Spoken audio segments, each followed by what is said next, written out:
happy hour on The Guy Benson Show from New York on this Tuesday and for the rest of the week. Thank you for listening. GuyBensonShow.com for all of your program needs, including the free podcast every single day. GuyBensonShow.com, at Guy Benson Show on social media. And this hour is sponsored by the Finnish Long Drink at thelongdrink.com. Find out where they're sold near you. 21 plus only. Always drink responsibly. And joining me now is Congressman Mike Gallagher, Republican of Wisconsin, the 8th District. Congressman, welcome back. Thanks for having me back. Over the weekend and the last couple days, I've actually heard from a few different Republican members of the House in the aftermath of the vote over the gay marriage bill, which was kind of like a reverse DOMA, a reverse Defensive Marriage Act, which I explained on the air here. I'm in favor of the bill. It's moved over to the U.S. Senate, and they are trying to figure out if they can get 10 or more Republicans to join unified Democrats and pass it and make it the law. And as I explained last week, I think it's redundant. I think it is unnecessary. Obergefell, the Supreme Court decision on gay marriage back in 2015, is the binding law of the land. I don't think it's going anywhere. I don't think even with this conservative court, they would get enough votes even to bring a challenge to the high court. And if that somehow were to happen, I'm confident they do not have 5 votes to overturn Obergefell. So I think to some extent it's a moot point. But I understand some people are worried about it. They look at the Dobbs case. They say, well, maybe there are more dominoes to fall. I've explained why I don't agree with that analysis. But for some of those folks, this could be peace of mind. It could be a backstop. And because the bill was structured in the way that it was, which was not the government, the federal government, telling every state that if, in the unlikely event Obergefell went away, every state would have to legalize gay marriage, that would be, I think, constitutionally suspect in terms of the role of the states and federalism and the 10th Amendment. But what it does do, if it became law, is it would say every state would have to at least recognize same-sex marriages that were legally obtained elsewhere in the country, sort of reciprocity. And so because they laid it out and constructed this bill the way that they did, not as a poison pill, not to message and make it look like Republicans are just, intolerant bigots, I thought it was actually pretty good in the scheme of things and intended to win as many votes from the other side of the aisle as possible. And indeed, 47 House Republicans, dozens of House Republicans voted yes. And there are whispers that there could be more than enough Republican senators to get the bill past the 60-vote threshold in the upper chamber and get this thing to Biden's desk. So clearly there's been some bipartisan movement on this issue. I would call it progress. Some of you may disagree, but that's just where I'm coming from. As someone who is conservative and gay and married to my husband, this is something that I pay some extra attention to because there's perhaps some skin in the game. That's the big backdrop, Congressman, the lead-in to a conversation that you and I had over the phone over the weekend, and you were not the only member on both sides of the issue who reached out, and I appreciated it. You wanted to sort of walk through your thought process on the vote and why you voted no. I would have been a yes. You were a no. I respect you. I like you. You're a young guy and tolerant and, not, I think, in any way, shape, or form homophobic or anti-gay. And so I thought it might be useful just for us to have a conversation for our audience, for you to explain your thought process and how you got to your answer. And it was meaningful to me. I appreciated you reaching out, and you were kind enough to say, hey, let's do this again. Let's have this conversation again in public. I think that that's a good, healthy thing when there are disagreements. So with that big windup, let me hand the floor to you, and you can maybe share with the audience your mindset going into the vote last week. Well, first of all, Guy, I appreciate that, and the respect obviously goes both ways, and it's why I reached out. I think the bias I bring to this debate is that I truly believe the United States of America needs more marriage, full stop. Marriage rates have dropped from 10 marriages per 1,000 people in 1990 to half of that today. So I think we should all throw our support behind the idea of two people deciding to stand up in front of their community, devote themselves to each other, regardless of class, creed, race, or sex. And we should, as legislators, remove all unnecessary impediments to that commitment between two human beings, whether that's the marriage penalty in the tax code, which we reduced but didn't eliminate in the Tax Cuts and Jobs Act, or the Defense of Marriage Act in 1996. I support repealing DOMA, which I believe exceeds the enumerated powers of Congress. All its major provisions have been struck down by the Supreme Court. It's doing nothing on the federal books. And even Justice Alito has talked about strong equal protection claims that are involved in marriage equality, and I find that persuasive. I also realize now, to what you're saying, I mean, I agree completely with your analysis of Obergefell, but I don't think it's enough for me to simply say, oh, Pelosi's fear-mongering and wasting our time. It's true that Pelosi jammed us. It's true that there was no amendment process. It's true that she cynically inserted interracial marriage, which nobody opposes, to score political points. But it's also true that for the millions of legally married gay couples in America, Obergefell it can seem like a tenuous layer of protection, and their lives would be upended if it were overturned, even if that's a low probability. And even if that probability is low, Congress should still be in the business of doing its job and not outsourcing that job to the judicial branch. I agree. Perhaps I'll pause there before getting into what I believe is an actual substantive and not procedural problem with the bill itself. Yeah, and look, I get the point on procedure, and I guess they said, hey, they sort of sprung the vote on you guys. We're doing this. There was no really time for meaningful debate or amendments. That is, unfortunately, somewhat typical these days in politics, and the majority has the power to do that.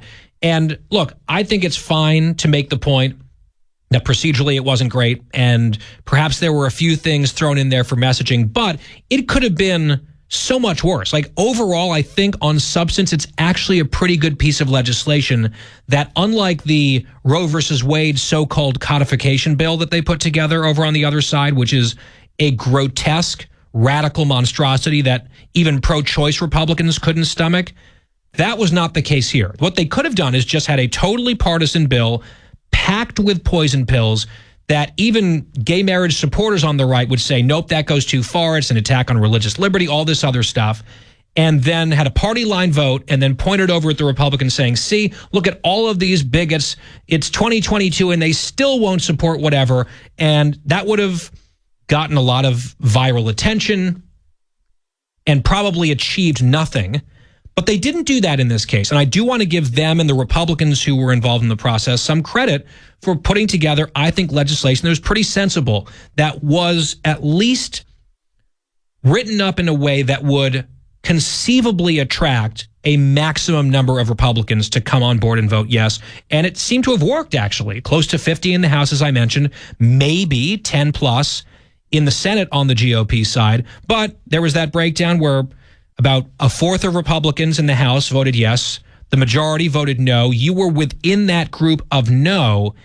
And I'm trying to sort of square that circle because virtually everything that you said when you gave that first answer would lead me to believe, by the sounds of it, that you would have been a yes on this bill, and yet you weren't. So maybe explain that if you wouldn't mind. There's one thing I think needs to be fixed, and I think it would both increase the chances of something passing in the Senate and also reduce the likelihood of whatever passes being challenged in court and then this being litigated endlessly. And first, let me be clear. I am not endorsing the so-called slippery slope argument, but I do believe this provision may inadvertently give oxygen to that argument. So this bill, H.R. 8404, it repeals DOMA. It does not, as you point out, and as some on the right are erroneously claiming, it doesn't force states to marry same-sex couples. It just requires them to recognize legal same-sex marriages from other states.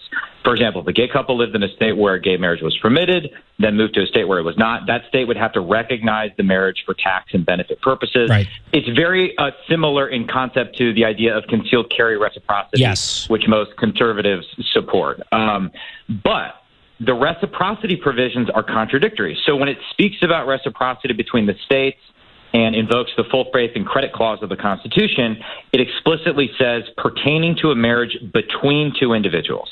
Two human beings. That's the key phrase.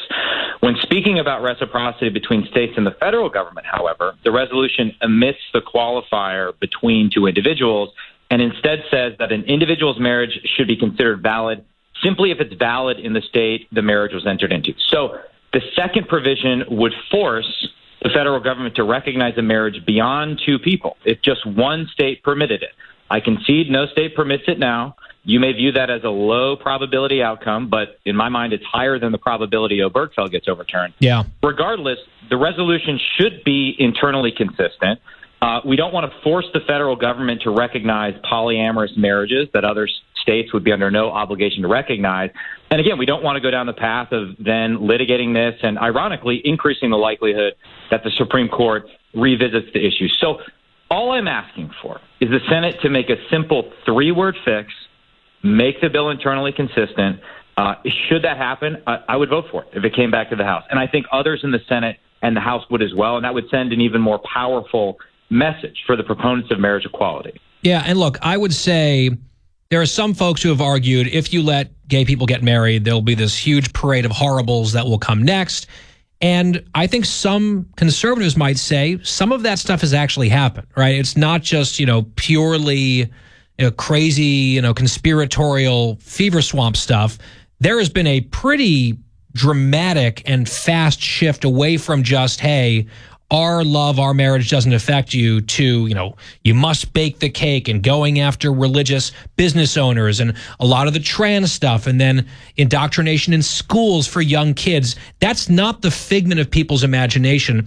And when I think things go too far and the so-called LGBT agenda, whatever that might be, doesn't speak for me, I say so, and I push back on it. I also think that can be and should be, all of that, each issue, separated out from, for example, same-sex marriage. And I'm in one, and I'm grateful for that, and I hope that is something that people in my position will have that right and that ability and that peace of mind for many generations to come.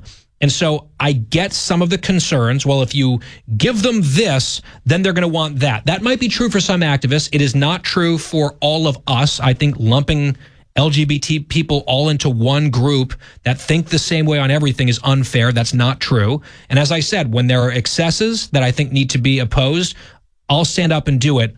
To me, same-sex marriage has cleared the hurdle, obviously, of public acceptance. 70+% of Americans now support it. A majority of Republican voters, based on the Gallup poll, now support it. That was true as of last year. But there's still a gap between elected Republicans and apparently the Republican electorate. There's kind of this delay where we're waiting for maybe elected officials like yourself to catch up with where a lot of voters are.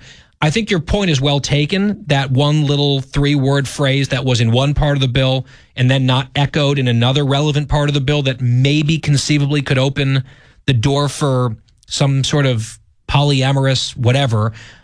I think it would be easy for the Senate just to tweak that, and maybe if that would really bring the number up even higher, that could be a good, positive, healthy thing. Bounce it back down to the House. Maybe it would get even more Republican support. I just think that, again, because of Obergefell, I think that this is not a super relevant piece of legislation in terms of something that is going to be needed or in the conversation anytime soon, if ever. But just in case I get it, I think overall I would still support the bill. I've been in favor of it. I think the point that you raise is a fair one.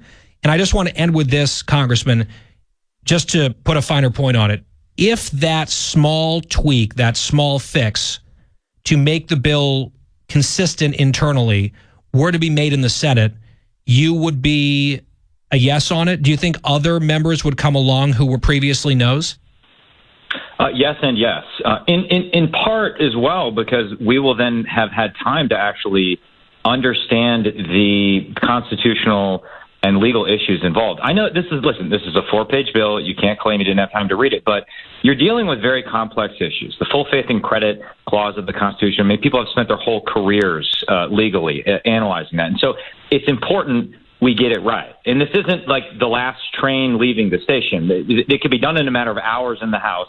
Granted, the Senate will have to burn floor time, but they can be in session for a week in October to make this fix. And for my Republican colleagues who are saying, well, this shouldn't be a federal issue, states are dominant when it comes to marriage. Okay, I agree with that. But you then can't stand in defense of the Defense of Marriage Act, because the Defense of Marriage Act is actually the federal government dictating to the states the definition of marriage. And there has to be some sort of reciprocity provision. And Republicans were fine with that. Republicans overwhelmingly supported DOMA for many years. So, I mean, if that's the principle, there were a lot of Republicans willing to violate the principle when the outcome flowed in the other direction. So I think that's an important point to make.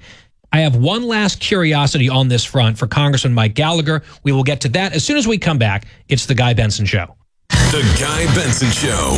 More next. Congressman Mike Gallagher of Wisconsin, a Republican, my guest on The Guy Benson Show, talking about gay marriage. One last thing, Congressman. If for whatever reason somehow it came back to the states, hypothetically, you're a congressman on the federal level, but if you were a state senator or a state rep in Wisconsin and there were a bill on just an up or down, yes or no, on legalized same-sex marriage in Wisconsin, where would you be on that? I'd be in favor of marriage equality. Interestingly enough, there's a provision in the state constitution in Wisconsin that does not recognize same-sex marriage. But if Obergefell went away, and there was a 2006 referendum. If Obergefell went away, and this is where it gets even more complex, there's a Seventh Circuit ruling which would still allow for it to be legal, which I think gets to this point that it's always bad when the judicial branch is getting involved in multiple levels because there's contradictory law or vague law or Congress simply hasn't done its job, which again I think gets to the point I made originally. Yeah, legislators should legislate. Exactly. And I get that it's difficult. This issue is difficult and it's complex, but you can't just, on the one hand say, thank God that the Supreme Court send the issue of abortion back to the states, but then on this issue say, it's fine. The Supreme Court, that's the firewall. The legislative branch needs to do its job. Legislators need to legislate whether it's seen as needed or not. And I think, Congressman, it was good to have this conversation on the air. It was nice to have it in private. I had it with a few others as well. And I appreciate your willingness to come here, and I value that, to have an open and honest conversation. And in my view, we need a lot more of that in our discourse generally. Well, thank you as well. I really appreciate your perspective. And to my friends on the left, I will say, if you think my concerns about the imprecision here are overblown, why not just fix this and get it done right, and thereby rebut the slippery slope argument entirely and get more votes? Right, have an even bigger bipartisan mandate here. I think that's a fair challenge, a fair point to make. Congressman, we will get to foreign policy next time you come on. We went way past our time, but we'll get to China and everything else next time, and I look forward to that. All right, thank you, sir.